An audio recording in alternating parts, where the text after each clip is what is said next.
Bismillahirrahmanirrahim. Assalamualaikum warahmatullahi wabarakatuh. Hari ini hari Isnin 22 Mac 2021, minggu terakhir kita ber-PDPR. InsyaAllah hari ini kita akan bincangkan tajuk baru dalam bidang Al-Quran. Di akhir pelajaran, Ustazah harapkan anak-anak dapat menerangkan hukum Alif Lam dengan ringkas. Yang kedua, dapat menjelaskan cara bacaan wajibul gunnah.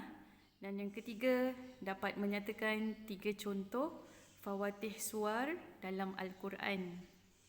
Sebelum tu, Ustazah suka nak ingatkan kita ada 2 set ayat hafazan yang perlu anak-anak hafaz sepanjang cuti ini. Nanti naik sekolah 4 hari bulan, Ustazah akan mula menyemak bacaan ataupun hafazan masing-masing. Set yang pertama ialah ayat 1 hingga ayat 5 surah Al-Baqarah. Ustazah baca dulu untuk kita ulang kaji.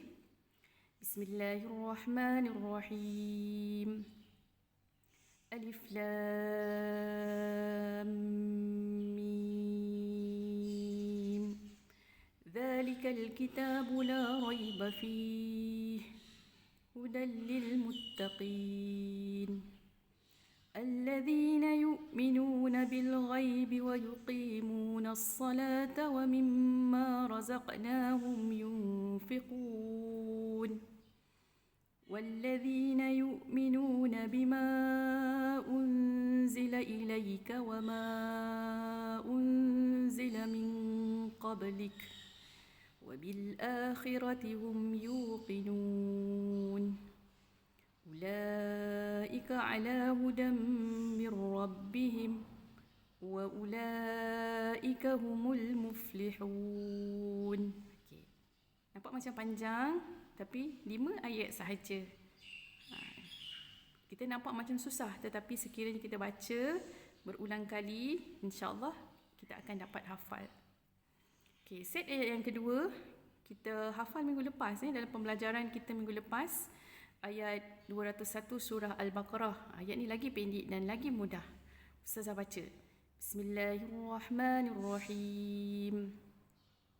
Wa minhum man yaqulu rabbana atina fid dunya hasanah wa fil akhirati hasanah wa qina adzaban nar. Sadaqallahul azim. 2 set ayat hafazan ni Ustazah nak awak lancarkan dalam masa cuti sekolah ni seterusnya kita pergi kepada tajuk kita hari ini. Kita akan bincangkan tentang hukum Alif Lam. Hukum Alif Lam ada 2. Yang pertama ialah Syamsiyah dan yang kedua ialah Qamariyah. Macam mana nak kenal huruf Alif Lam Syamsiyah ni? Dia ada banyak, kita tak perlu hafal. Kita boleh kenal dia mesti duduk dalam perkataan yang ada alif lam. Dan selepas huruf alif lam itu, hurufnya adalah sabdu. Kita tengok contoh di bawah tu. Ar-Rahman. Perkataan Ar-Rahman. Alif lam selepasnya huruf ra. Ra ada sabdu. Kemudian ayat seterusnya. Asy-syamsu wal qamaru bihusban. Perkataan asy-syamsu. Tengok huruf shin. Ada sabdu juga kan? Contoh seterusnya. Wadduha. Ad-duha. Alif lam huruf dad. Dad ada tanda sabdu. Wal-laili. Alif lam huruf alif lam lamnya ada sabdu. Dan contoh yang terakhir wan nahari. Alif lam nunnya ada sabdu. Jadi huruf alif lam dalam satu perkataan sekiranya ada huruf yang bersabdu selepasnya, dia adalah alif lam syamsiyah. Jenis yang kedua ialah alif lam qamariyah. Hurufnya pun banyak macam alif lam syamsiyah. Macam mana kita nak kenal?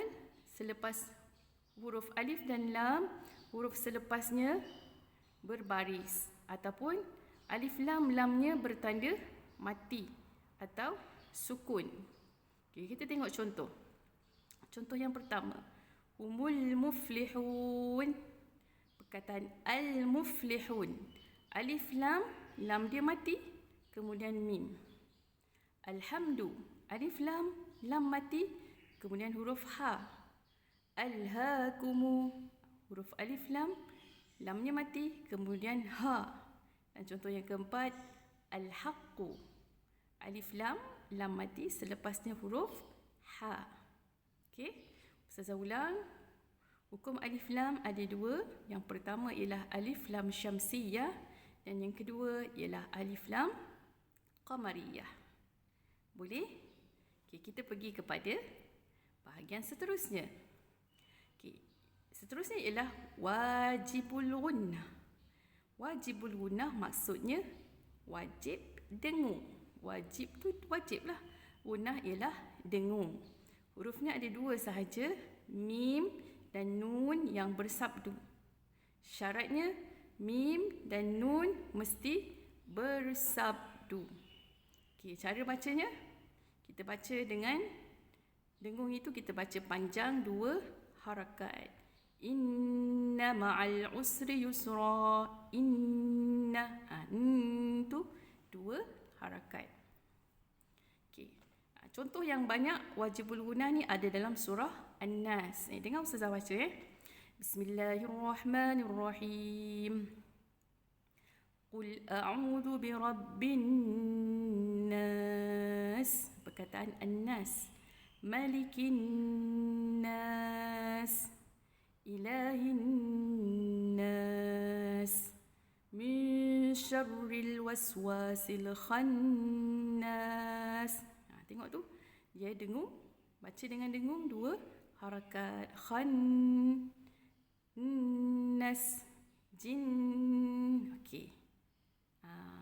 Boleh ulang Boleh ulang sendiri dan kita akan perasan bacaannya ialah dengung panjang dua harakat. Okey. Bahagian yang ketiga dalam tajuk ini adalah fawatih as-suwar. Fawatih as-suwar. Okey, apa dia fawatih? Dia ada dua perkataan itu di situ. Yang pertama ialah perkataan fawatih. Fawatih ialah perkataan jamak. Ataupun dalam bahasa Melayu kita kata banyak. Dalam bahasa Inggeris kita kata plural. Daripada perkataan fathu. Fatihun, maaf. Fatihun satu. Fawatih banyak. Fatihun pembuka. Fawatih pembuka. Jadi maksud fawatih ialah pembuka.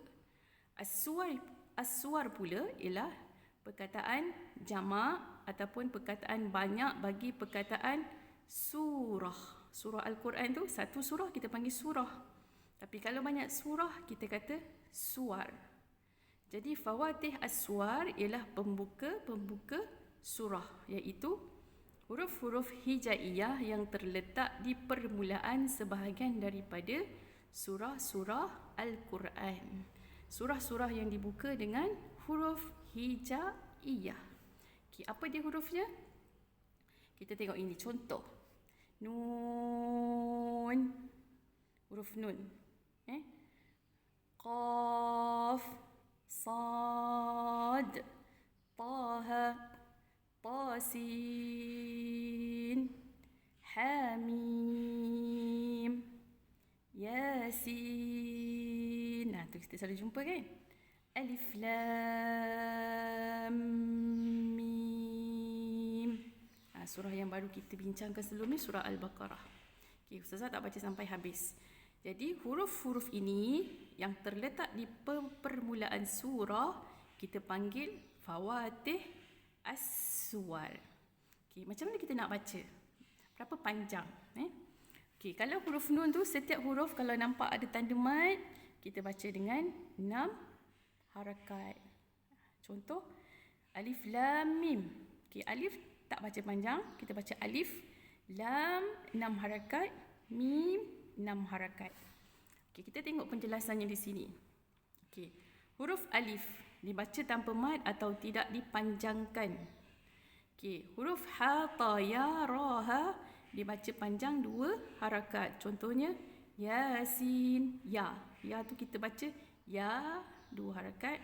Sin 6 harakat. Okay, yang ketiga dia baca panjang 6 harakat. Hurufnya nun, qaf, sad, ain, lam, sin, mim dan juga kaf. Okay, kesimpulannya cara bacaan Fawatih Suwar ada 3. Yang pertama, dibaca tanpa mad atau tidak dipanjangkan. Yang kedua, baca panjang 2 harakat. Dan yang ketiga, baca panjang 6 harakat. Okey? Boleh? Tengok buku teks, baca semula. Kalau tak faham lagi, dengar balik penerangan daripada Ustazah. Kalau masih tak faham lagi, boleh PM ataupun boleh call, tanya. Ini mudah-mudahan urusan kita untuk belajar ini dipermudahkan oleh Allah Ta'ala. Sampai jumpa lagi hari Khamis ini. Ustazah sudahi dengan wabillahi taufiq wal hidayah. Wassalamualaikum warahmatullahi wabarakatuh.